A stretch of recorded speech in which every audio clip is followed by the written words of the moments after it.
Hello guys, welcome back to my channel. This is me your brother Danish. Hope करता हूँ सारे भाई बढ़िया होगे। मैं बहुत बढ़िया हूँ। वीडियो को लाइक करना, चैनल पर सब्सक्राइब करना। आप लोगों के मन में एक सवाल जरूर आ रहा होगा कि जो नई वाली एक्सट्रीम 125 आर आई है, जिसके अंदर आपको क्रूज कंट्रोल मिल रहा है, नया मीटर कंसोल मिल जाता है, रियर में डिस्क मिल जाती है, कंट्रोल स्विच नहीं मिल जाते, क्या वो आप अपनी पुरानी एक्सट्रीम में लगा सकते हो? इसके वजह से मैं वीडियो लेके आया हूँ, क्योंकि मेरे पास ना बहुत सारे कमेंट ऐसे आ रहे थे कि दानिश भाई, क्या हम अपनी पुरानी वाली में नया मीटर लगा सकते हैं? क्या हम अपनी पुरानी वाली में डिस्क लगा सकते हैं? कुछ पॉसिबल है? बताओ बताओ बताओ। तो मैं आप लोगों के लिए ये वीडियो लेके आया हूँ ताकि आपको थोड़ा बहुत समझा पाऊँ इस वीडियो के माध्यम से कि भाई क्या चीज़ इस बाइक के अंदर इंस्टॉल हो सकती है ईजी वे में, और क्या चीज़ डिफिकल्ट वे में इंस्टॉल हो सकती है। देखो, इंस्टॉल सब चीज़ हो जाएगी, कोई भी चीज़ ऐसी नहीं है जो इसमें इंस्टॉल ना हो। पहले मैं आपको क्लियर कर दूं, जो नई वाली एक्सट्रीम आई है ना, उसके अंदर जो सामान लग के आ रहा है, चाहे मीटर हो, चाहे बटन्स हो, या फिर डिस्क हो, या फिर क्रूज कंट्रोल हो, वो इसमें भी लग सकता है। लेकिन उसके लिए पैसा बहुत लगने वाला है, पैसा भी लगेगा, टाइम भी लगेगा, और कहीं ना कहीं मैं आपको बोलूँ तो वो वाली मज़ेदारी नहीं आएगी इस बाइक के अंदर जो उसमें आ रही है लग के। क्योंकि एक चीज़ शुरू से एक होता है ना कि स्टार्टिंग से एंड तक एक चीज़ को बनाई जाती है, तराशा जाता है, तो वो चीज़ उस बाइक में है। और इस बाइक में जो चीज़ लगा सकती थी कंपनी ने, वो लगा के आपको दे दिया है। लेकिन फिर भी अगर आप चाहते हो कि इस बाइक के अंदर कुछ चेंजेस, कुछ ऐड ऑन करने और ईजी हो, तो वो मैं आपको बताता हूँ इस वीडियो के अंदर। अगर अच्छा लगे तो प्लीज़ वीडियो को लाइक करना, चैनल पर सब्सक्राइब करना।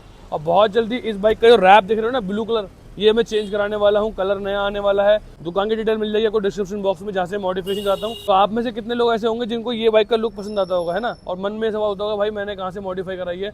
तो जहाँ से मॉडिफाई कराई है वहाँ की डिटेल आपको मिल जाएगी डिस्क्रिप्शन बॉक्स में, चेक कर लेना, ठीक है? अब बढ़ते हैं वीडियो में आगे। सपोज करो कि आपके पास भी एक्सट्रीम है, लेकिन उसके अंदर पीछे ड्रम ब्रेक है, डिस्क ब्रेक नहीं है, क्रूज कंट्रोल नहीं है, नया वाला मीटर नहीं है। तो मैं आपको बता दूं, देखो मीटर भी इंस्टॉल हो जाएगा, लेकिन मीटर इंस्टॉल कराने के लिए ना हमारा जो ये वाला पार्ट है, इसकी जो शेप है, ये चेंज होगी, ठीक है? उसके साथ साथ जो है नया मीटर आएगा, प्लस उसकी वायरिंग आएगी, ठीक है ना? बहुत सारी चीज़ें ऐसी हैं, क्योंकि यहाँ पे जो कंट्रोल स्विच है उसमें क्रूज कंट्रोल वाला बटन मिलता है, उसकी वायरिंग अलग होगी, उसकी वायर इसकी वायर मिलके ECU जो लगा होता है उसमें जाकर कनेक्ट होगी। तो कुल मिला के ये है कि आपकी पुरानी वाली जो इसमें लगी हुई वायरिंग है, वो वायरिंग भी आपको नई डलवानी पड़ेगी, वो खर्चा है। प्लस नया कंट्रोल स्विच लगेगा, उसका खर्चा है। प्लस नया मीटर मिलेगा, उसका खर्चा है।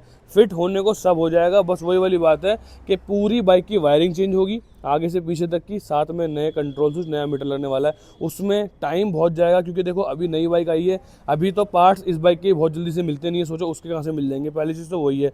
तो आपको बहुत ज़्यादा पेशेंस रखना पड़ेगा टाइम को लेकर और पार्ट्स की अवेलेबिलिटी को लेकर, कि भाई कब पूरा हो, कब वो आपको मिले, ठीक है? तो पहली चीज़ तो वही है। बात करें कॉस्टिंग की, तो देखो कॉस्टिंग तो मैं आपको नहीं बता सकता, लेकिन मैं आपको इतना क्लियर कर दूं कि मीटर लगवाना हो या क्रूज कंट्रोल ऐड कराना हो, दोनों सूरतों में आपको वायरिंग चेंज करानी होगी, ठीक है? और टाइम भी बहुत जाएगा, और पैसा तो पता नहीं कितना जाएगा, मुझे आइडिया नहीं है, ठीक है? लेकिन अगर बात करें ये वाले कंट्रोल स्विच की, तो ये वाला कंट्रोल स्विच जो उसमें मिल रहा है वो आप इसमें लगा सकते हो बहुत इजी वे में। उसमें कोई भी ऐसा नहीं है कि मतलब कि वायरिंग चेंज करनी पड़ेगी। जो इसकी वायरिंग है ना, बस खाली इसकी वायरिंग मिलाकर, और जहाँ पे ये कपड़ा जाता है मेल फीमेल वाला, उसमें अटैच करना पड़ेगा। बट ये वाला जो कंट्रोल स्विच, जिसमें आपको ट्रिपल बटन मिल रहा है, हाई लो मिल जाता है, और हैजार्ड का बटन तो खैर ये वाला हटके यहाँ जाता है उस वाली में, लेकिन उसमें आपको हैजार्ड फिर यहाँ नहीं मिलेगा, ठीक है?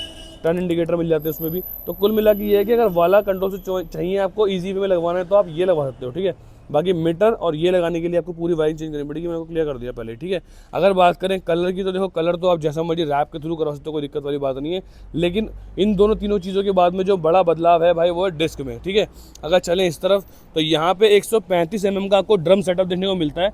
लेकिन मुद्दा ये आता है कि अगर आप इस बाइक के अंदर चाहते हो कि डिस्क ब्रेक लगा लें, तो ये ईजी वे में हो जाएगा, क्योंकि यहाँ पे क्या है कि ये अलॉय चेंज होगा, आपका ड्रम प्लेट हट जाएगी, मतलब ये पूरा सेटअप हटेगा, नया अलॉय आएगा, सब कुछ नया होगा। साथ में जो ये झूला है, तो स्विंग आर्म के दो चीज़ें होती हैं, या तो आप उसके अंदर वेल्डिंग करा के कैलिपर की सेटिंग बैठा के आप लगा सकते हो, नहीं तो फिर डायरेक्ट फिट करना है ना, तो नया स्विंग आर्म आपको लेना पड़ेगा, नया अलॉय लेना पड़ेगा, नया डिस्क रोटर, नया कैलिपर। उसके बाद में यहाँ पे ऑयल कंटेनर लगेगा, एंड ये वाला सेटअप खुलेगा, इसमें आपकी ये वाला पैडल है ना, ये खुलेगा, एंड उसके बाद मास्टर सिलेंडर यहाँ पे लगने वाला है। तो मतलब ये वाला जो है डायरेक्ट फिट होने वाला है। तो अगर आप अपनी बाइक के अंदर ना डिस्क ब्रेक लगाना चाहते हो, तो उसके सामान आपको बदलना पड़ेगा, नया स्विंग आर्म लेना पड़ेगा, नया अलॉय व्हील लेना पड़ेगा, नया डिस्क प्लेट लेना पड़ेगा, नया कैलिपर लेना पड़ेगा, और कैलिपर के साथ में जो पाइप होता है ऑयल वाला पाइप, वो लेना पड़ेगा, मास्टर सिलेंडर लेना पड़ेगा, साथ में ऑयल कंटेनर लेना पड़ेगा।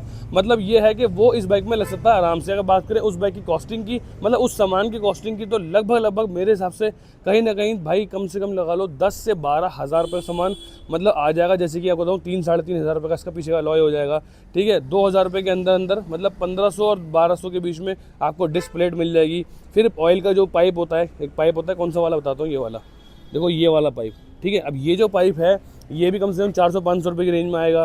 फिर उसके बाद मास्टर सिलेंडर आएगा। मास्टर सिलेंडर जो होता है, देखो यहाँ पे ना इसके अंदर लगा होता है मास्टर सिलेंडर, ठीक है। बट ये तो डिब्बी वाला हो गया, यहाँ पे कंबाइंड है एक तरह से। और पीछे क्या होता है कि ऑयल कंटेनर यहाँ होता है और मास्टर सिलेंडर यहाँ पे होता है। तो डिब्बी ऑयल कंटेनर जो होता है, मतलब डिब्बी ऑयल कंटेनर एक ही बात है, बट जो मास्टर सिलेंडर है वो अलग हो गया, प्लस उसकी लेबर कॉस्ट, एक्सेल, पता नहीं क्या क्या। तो कुल मिला के वही वाली बात बोलूँगा कि 10 से 15 हज़ार रुपये आपको डिस्क वाले सेटअप में जो है मतलब खर्च करने पड़ेंगे, तब ये लग जाएगा। तो ये तो आपकी पुरानी बाइक में इंस्टॉल हो सकता है, लेकिन सारा सामान नया डलेगा। अगर आप सोचो कि पुराने में ही कुछ एडजस्टमेंट हो जाए तो वो पुराने में ही फिर जुगाड़ कराना पड़ेगा, लेकिन कंपनी वो काम करती नहीं है। कंपनी ये काम करेगी, सारा सामान पुराना उतारेगी और नया लगा देगी। तो डिस्क ब्रेक लग जाएगी। अगर आप चाहो कि बाहर से लगवाना तो वो अभी आप सामान खरीद के लगा सकते हो। अगर उसके ऊपर वीडियो चाहिए तो मैं बना के दे दूंगा आपको डिटेल वाली वीडियो कि हाँ भाई क्या क्या सामान आपको एग्जैक्ट चाहिए होगा। लेकिन मैंने आपको इस वीडियो में ये क्लियर कर दिया कि अगर आपको cruise control, meter, control switch लगवाने हैं तो उसके लिए आपको वायरिंग से छेड़छाड़ करनी पड़ेगी और कंप्लीट वायरिंग चेंज करानी पड़ेगी, तब जाके इसके अंदर क्रूज़ कंट्रोल भी आ जाएगा और साथ में जो है नया मीटर भी लग जाएगा। लेकिन वही वाली बात है कि उसमें पैसा बहुत जाएगा। अगर आपको फिर भी वो वाला ऑप्शन चाहिए तो आई वुड से कि अपनी पुरानी बाइक को आप सेल आउट कर दो, ठीक है। सोल्ड करने के बाद नई बाइक परचेस कर लो कुछ पैसे डाल के, क्योंकि भाई देखो पुरानी गाड़ी पुरानी होती है और नई गाड़ी नई होती है। लेकिन अगर आपको क्रूज़ कंट्रोल से कोई लेना देना नहीं है, सिर्फ डिस्क ब्रेक चाहिए, तो डिस्क ब्रेक के लेना है दोनों ऑप्शन कि भाई या तो पुराना लेके बाहर से करवा लो, नहीं तो फिर कंपनी से कराओगे तो सारा सामान नया डलेगा और 10 से 15 हज़ार मांग के चलना, क्योंकि कंपनी वाले लेबर कॉस्ट भी लेंगे उस चीज़ की और प्लस सामान की भी जो है कॉस्ट आपको देनी पे, सामान की भी आपको एंड सामान का भी आपको कॉस्ट पे करना होगा, ठीक है ना। वो चीज़ मैंने आपको क्लियर कर दिया वीडियो में। तो उम्मीद करता हूँ आपको समझ में आ गया होगा। दोस्तों उम्मीद करता हूँ आपको समझ में आ गया होगा कि भाई कौन सा सामान कैसे लगने वाला है और क्या करना पड़ेगा।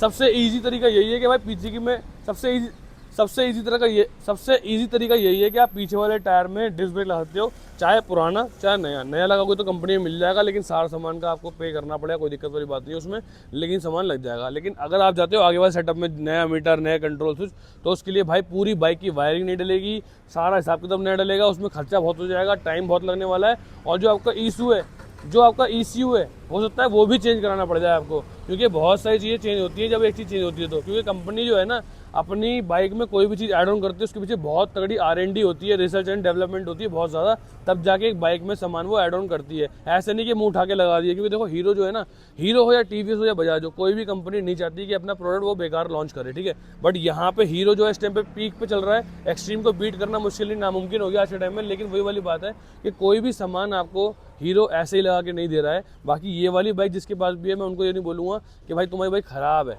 ये बाइक बहुत अच्छी है। मैं खुद ओन करके बैठा हूँ, इस बाइक से बहुत लंबी राइडें कर ली है। बहुत लंबी राइड आप लोगों के लिए बहुत जल्दी एक और आने वाली है, बट उससे पहले बाइक को करेंगे मॉडिफाइड। बाकी ये वाला वीडियो कैसा लगा प्लीज़ बताना कमेंट सेक्शन में। अच्छा लगा तो प्लीज़ लाइक करना, चैनल पर सब्सक्राइब करना। बाकी मैं आपसे मिलता हूँ नेक्स्ट वीडियो में। Till then bye bye, love you all, ride hard ride safe, बड़ों की इज्जत करो, खुश रहो, बाय बाय।